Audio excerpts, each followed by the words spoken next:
Assalamualaikum warahmatullahi wabarakatuh.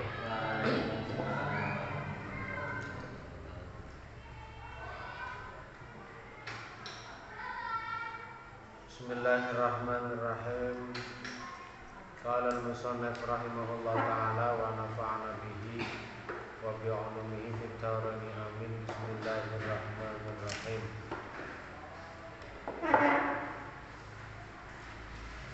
Al-mabhatu tsalis, betul. Al-mabhatu tawi pembahasan. Asal itu kang kaping 3. Fil imani ku ing dalam nerangake iman bi kutubihi kelawan pira-pira kitab Allah Subhanahu wa taala. Pembahasan yang ketiga tentang menerangkan tentang iman kepada Allah Subhanahu wa taala. Sin soal kaifa iku hale kaya apa? Al-i'tiqadu tawine kodake bi kutubillah ta'ala kelawan pira-pira kitab Allah taala. Bagaimanakah keyakinan tentang kitab-kitabnya Allah Subhanahu wa taala? Jim jawab, "A'taqidu nekodake ingsun." Saya beriktikad, saya berkeyakinan anna ing setuhune lillahi ta'ala iku kadhe Allah taala kutuban ana pira-pira kitab. Kutuban ana pira-pira kitab. Anzalaha kang nurunake sapa Allah ing kutub. Anzalaha kang nurunake sapa Allah ing kutub ala anbiya'ihi ing atase para nabi Allah. Wa bayyana lan mertelake jelasake nerangake sapa Allah fiha ing dalam kutub amrahu ing perintah Gusti Allah wa nahyahu lan larangane Allah wa wa'dahu lan janjine Allah wa wa'idahu lan ancamane Allah. Saya berkeyakinan bahwa Allah memiliki kitab-kitab yang diturunkan kepada para nabinya. Dan di dalam kitab-kitab tersebut, Allah Ta'ala menjelaskan tentang perintah-perintah Allah, larangan, janji dan juga ancaman. Wa hiya utawi kutub Kalamullah Ta'ala itu dawuhe Allah Ta'ala hakikatan ing dalam sejatine badat kang pertelo apa kutub minhu saking kalamullah bila kaifiaten kelawan tanpa tata cara kaulan apane dawuhe. Kitab-kitab Allah ini adalah firman Allah, isinya firman Allah. Dawuh Gusti Allah, ucapannya Gusti Allah secara hakikat yang sudah jelas ucapannya tanpa kaifiat, tanpa tata syarat. Tidak kita ketahui bagaimananya bentuk ucapannya, tapi jelas ucapan Gusti Allah. Karena memang dawuh Gusti Allah itu bila sautin wala harfin, ya, tanpa ada suara, tanpa menggunakan huruf, tapi masuk ke dalam qalbunya para anbiya wal mursalin secara jelas. Sebagai contoh,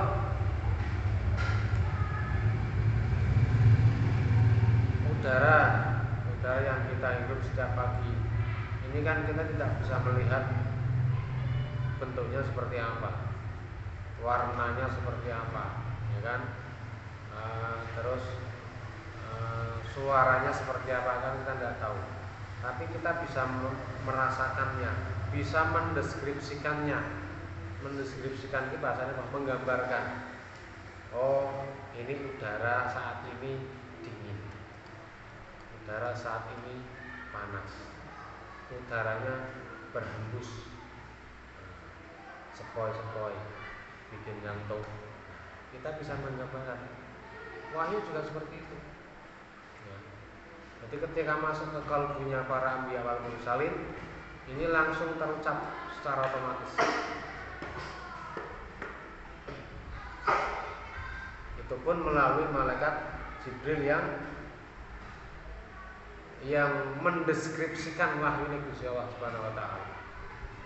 Alif Lam Mim itu bilisan Jibril, dengan Jibril yang mendeskripsikan suara dan huruf dari firman Allah Subhanahu wa taala.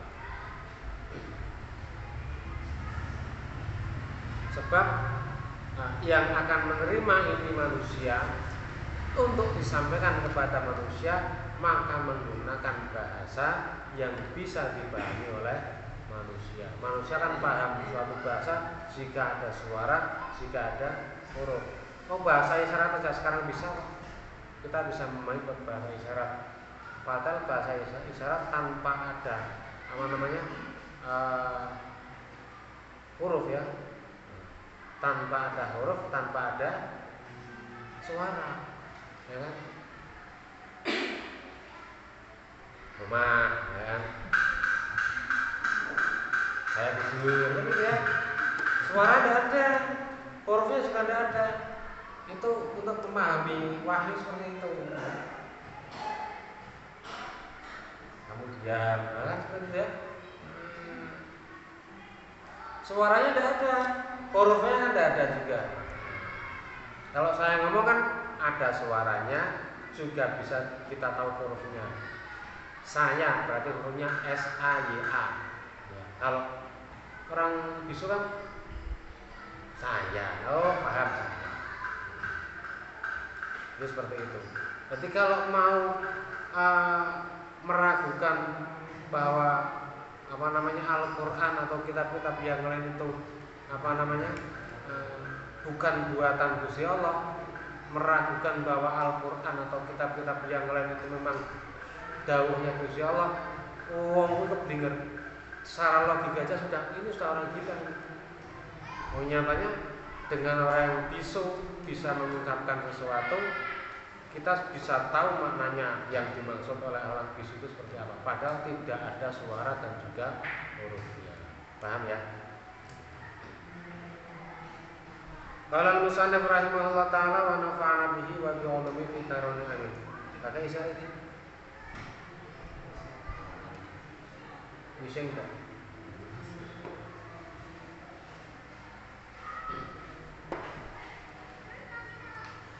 Wa anzalaha lan nurunake sapa Allah ing kutub wahyan hale dadi wahyu. Allah.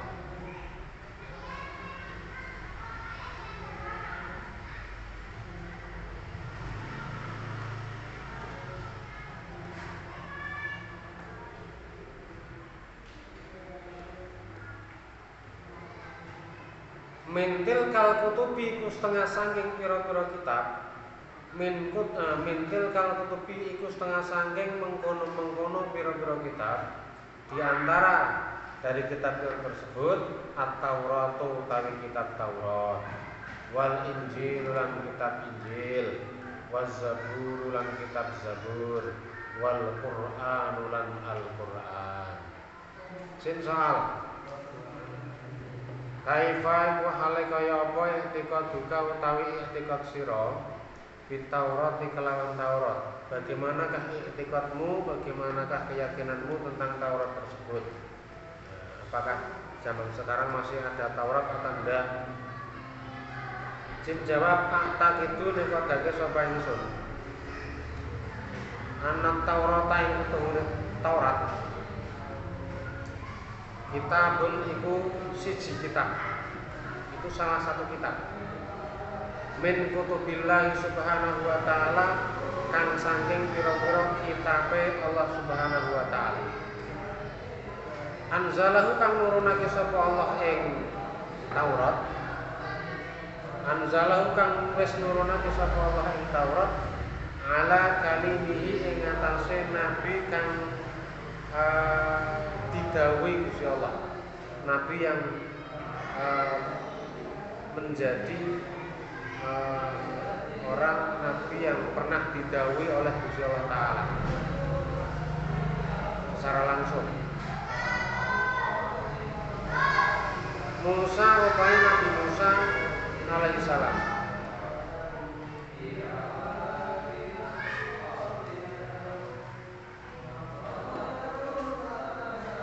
Walaupun Kanjeng Nabi pernah didhawuhi oleh Gusti Allah secara langsung, tapi predikat kalimullah tidak disematkan kepada Kanjeng Nabi sallallahu alaihi wasallam.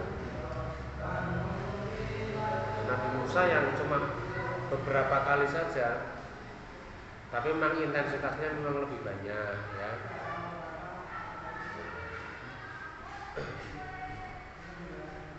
Dalam arti Kanjeng Nabi Musa itu ketika berdialog dengan Allah Subhanahu wa Ta'ala tidak hanya satu kali, dua kali, tapi beberapa kali. Makanya dikatakan kalimullah.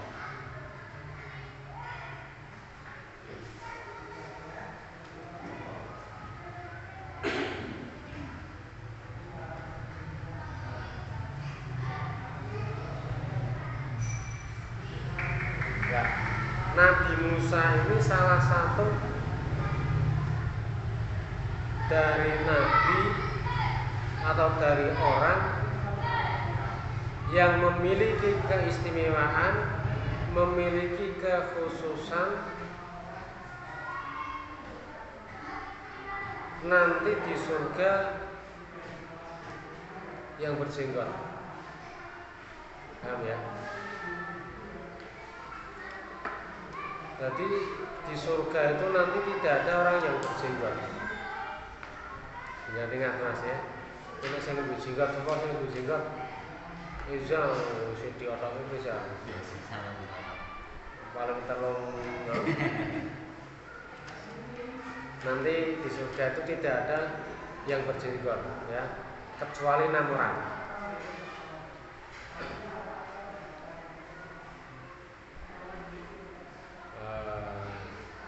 Nuhun,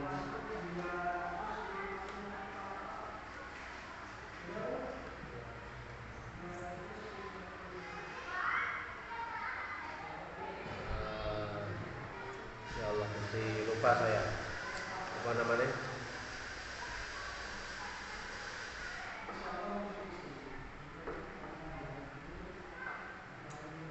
Nuhun Wahid.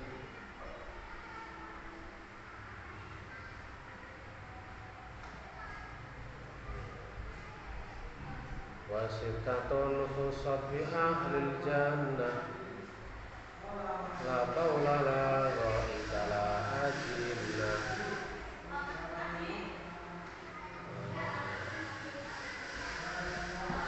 Namanya lupa saya. Ada 6. Nabi Idris, Nabi Nuh, Nabi Ibrahim,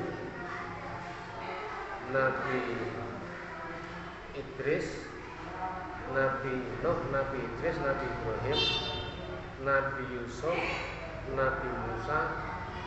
Satunya siapa sih ya? Masih dua.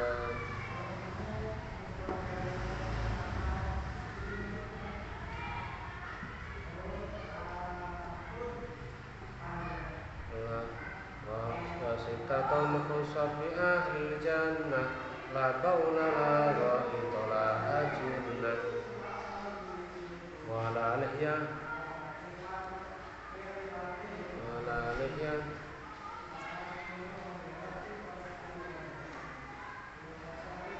lupa saya.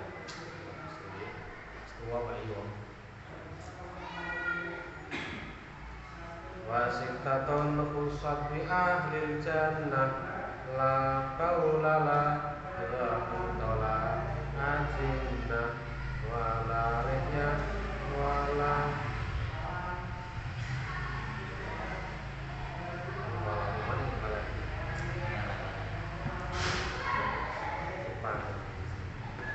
Jadi nanti di surga itu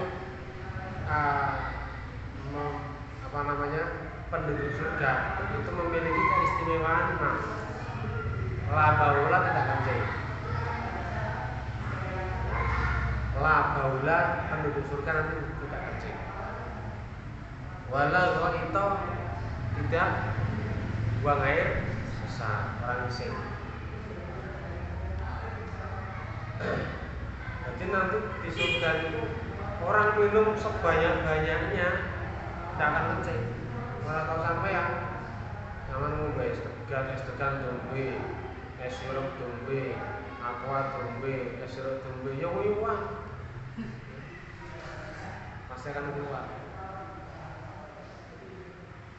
Lalu itu tidak BAB. Makan sepuasnya tidak BAB. Itu keistimewaan penduduk surga. Sebabnya apa? Sebab kencing dan berak kotoran manusia ini najis. Surga tidak boleh ada satupun kotoran yang masuk yang ada di dalamnya. Orang mungkin kotoran di surga tidak ada, makanya la baula la wa'itola ajina, tidak ada kegelapan, pandang benderang, terang benderang. Ya.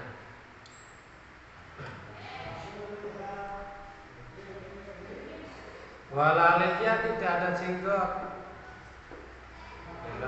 Yang keempat tidak ada jenggot. Terus wala asnanan tidak memiliki gigi. Jadi sing nang donyane untune ora rata, jar dipasangi nganggo behel ben rata, ndak usah kuwatir. Nang donyane wis tuwa-tuwa, umure wis dorompol, sambil untung nganti ompong, ndak usah kuwatir. Di surga tidak memiliki gigi. Lah makanya gimana? Ya ora usah ditanyakan, makan ya makan. Lah kok cara mengunyah bagaimana? Yang namanya mengunyah itu perbuatan dunia. Di surga tidak ada yang namanya kesusahan. Di surga adanya nikmat. Makan mengunyah ini usaha. Di surga tidak ada usaha. Mengunyah ini kesusahan, kesulitan, suatu proses. Di surga sudah tidak ada kesulitan, sudah tidak ada proses, adanya menikmati. Coba kalian mau makan daging saja, kenapa tidak langsung masuk ke dalam, dikunyah dulu? Berarti kan ada proses, ya kan? Susah tidak makan aja biar harus dikunyah dulu? Kan susah. Di surga tidak ada kesusahan. Makan jelem daging jelem. Lalu semua tadi bergerak, tidak masuk hilang, tapi rasanya masih ada. Ya. Ini nang swarga, coba ini nang dunia orang dunia makan daging itu jadi punya pindah yang kene untune lorong pindah kene lorong kabeh tengah. Akhirnya dibebek karena iso. Makan buah, rius proses ini usaha gerak, ini termasuk kesusahan payah min masyaqqah min ta'ab, sebuah kesusahan. Nang swarga tidak ada yang namanya al-masyaqqah, tidak ada yang ta'ab. Ya. Maka dikatakan nang swarga wonge ora duwe untung tidak punya. Mila sing nang suwarga nang dunyane kuning-kuning, kira-kira ora usah kuwatir, ora usah isin. Ya. Pede aja. Tapi ya jangan kepedean dong. Bergede kok kepedean. Melase koncone kok koncone nanti kuning-kuning mang ora enak, ngomong nang arep koncone karo mangan bunyi. Yo, koncone jangkar. Yang satu apa sih saya lupa. Walalihya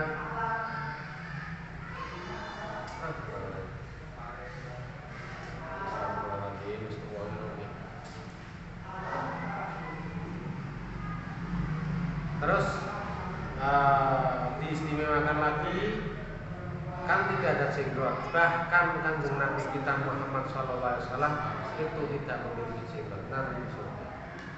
Tujuannya apa? Untuk membedakan Kanjeng Nabi dan Nabi Yusuf alaihissalam. Karena hampir mirip. Maka dikatakan kecuali 6 nabi yang diberi kehususan memiliki jenggot. 1 Nabi Nuh, yang kedua Nabi Ibrahim, yang ketiga Nabi Idris, yang keempat Nabi Musa, yang kelima Nabi Yusuf, yang keenam ini saya lupa lagi nanti kalau ada biasa saya sampaikan ini. Astagfirullahaladzim. Ya, untuk membedakan Kanjeng Nabi Muhammad SAW dan Nabi Yusuf alaihissalam. Dan semuanya umurnya sama. Ya, di surga umurnya sama. Umurnya sekitar antara 30-35. Seumuran Nabi Isa alaihissalam ketika diangkat oleh itu. Oh, Nabi Isa atau Nabi Isa ya kan.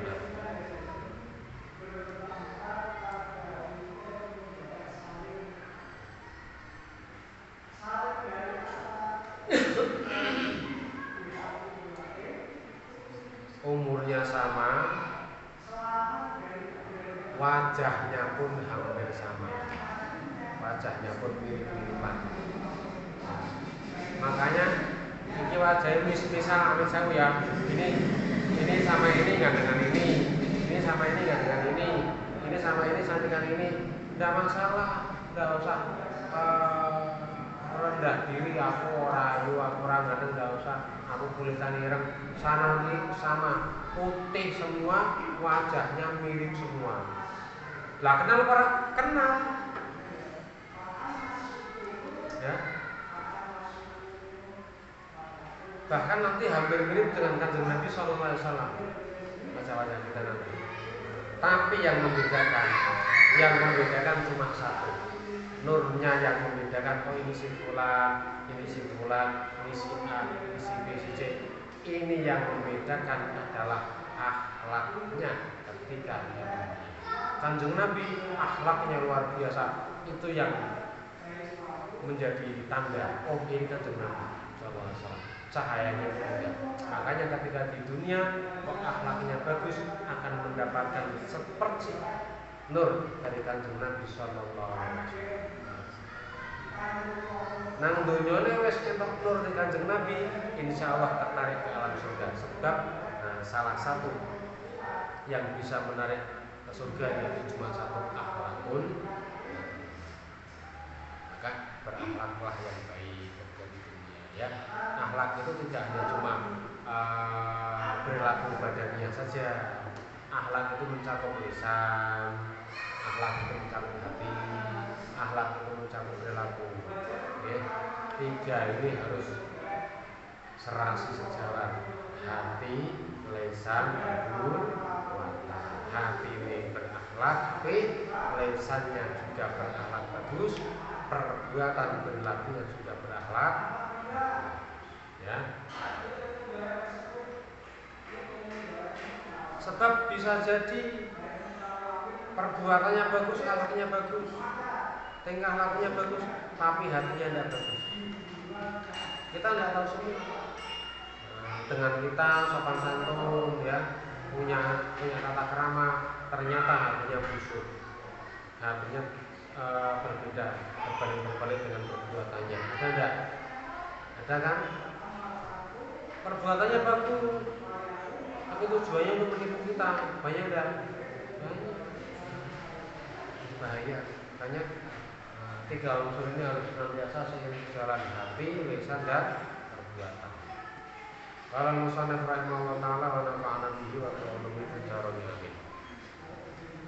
Wa dzalika utai mengkono anzalahu ala kalimihi libayanil ahkami ku krana jelasake pira-pira hukum asyariyati kang bangsa syariat. Wa dzalika utai mengkono anzalahu ala kalimihi libayanil ahkami iku krana jelasake pira-pira hukum asyariyati kang bangsa syariat wal aqaidi lan pira-pira akidah keyakinan as-sahihati kang bener al marthiyati kang diridhoni Gusti Allah taala wa tabsyiri lan aweh berbunga memberikan kabar gembira wa tabsyiri lan aweh berbunga memberikan kabar gembira biduhuri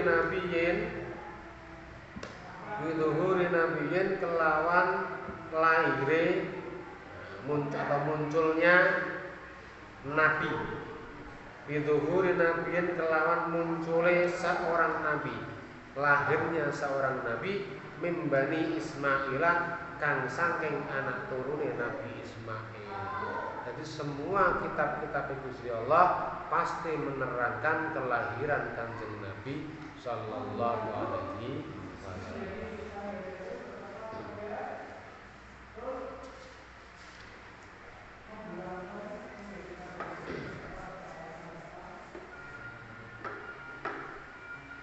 Kecuali Al-Quran. Al-Quran tidak menerangkan kelahiran Nabi karena Nabi sudah ada. Ya. Makanya kalau kitab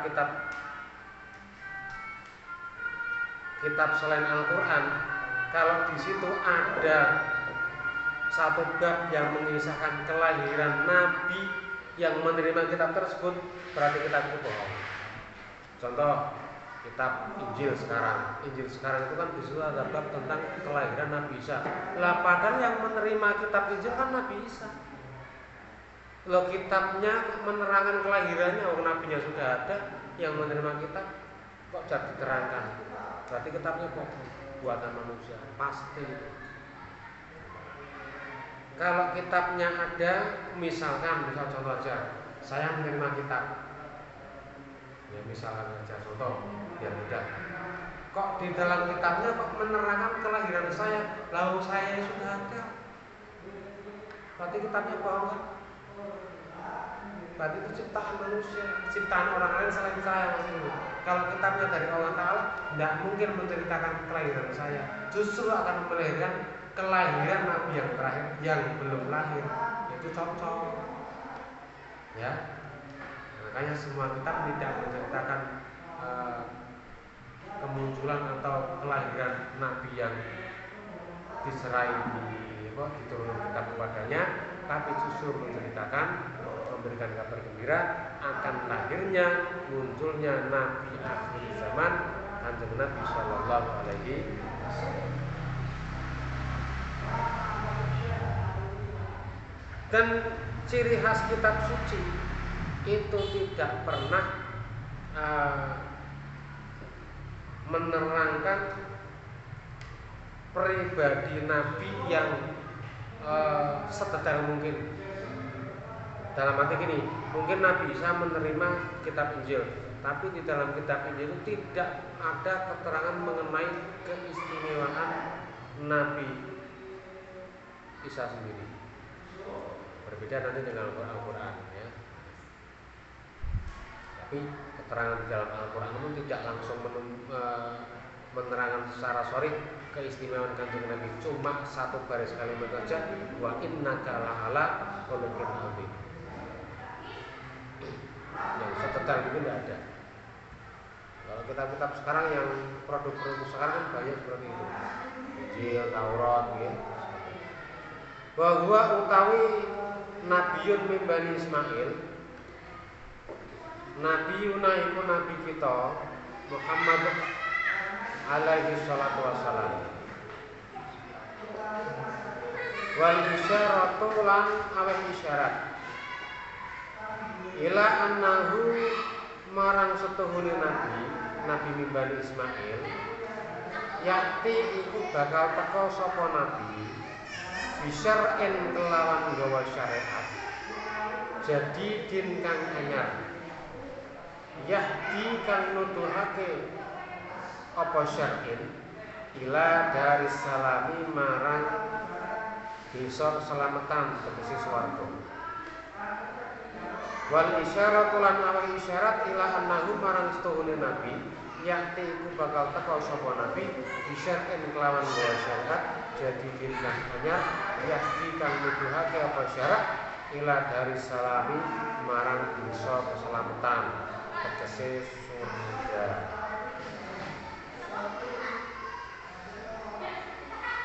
Nanti kan